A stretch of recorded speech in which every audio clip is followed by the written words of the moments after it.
শুক্রবার 11 জুলাই থেকে অনির্দিষ্টকালের ছুটিতে পাঠানো হয়েছে বিশ্ব স্বাস্থ্য সংস্থার WHO দক্ষিণ পূর্ব এশিয়ার আঞ্চলিক কার্যালয়ের বিতর্কিত আঞ্চলিক পরিচালক সাইমা ওয়াজেদ পুতুলকে।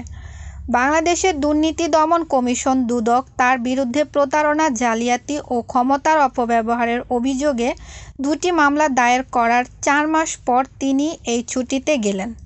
এক প্রতিবেদনে এই খবর দিয়েছে আন্তর্জাতিক স্বাস্থ্য বিষয়ক সংস্থা হেলথ পলিসি ওয়াচ।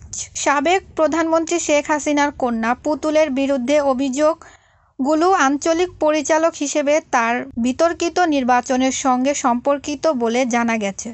পুতুল 2024 সালের জানুয়ারিতে সংস্থাটির দায়িত্ব গ্রহণ করেন, কিন্তু শেখ হাসিনা তার প্রার্থিতা নির্বাচনের সময় প্রধানমন্ত্রীর পদ খাটিয়ে অযাচিত প্রভাব বিস্তার করেন।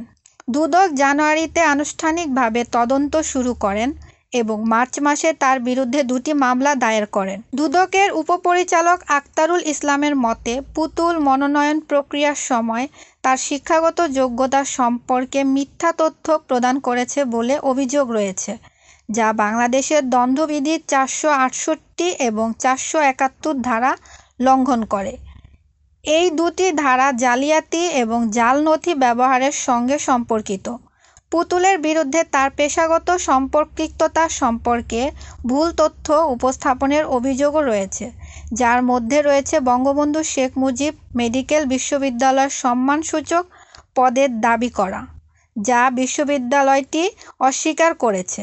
দুদকের অভিযোগ, পুতুল তার ক্ষমতা ও প্রভাবের অপব্যবহার করে বিভিন্ন ব্যাংক থেকে প্রায় $2.8 মিলিয়ন সংগ্রহ করেছেন, যা তিনি সূচনা ফাউন্ডেশনে রেখেছিলেন। এছাড়া পুতুলের বিরুদ্ধে বাংলাদেশের দণ্ডবিধির 420 ধারায় প্রতারণার অভিযোগ এবং 447 ধারার দুর্নীতি প্রতিরোধ আইনের 5(2) ধারার ক্ষমতা অপব্যবহারের অভিযোগও উল্লেখ করা হয়েছে।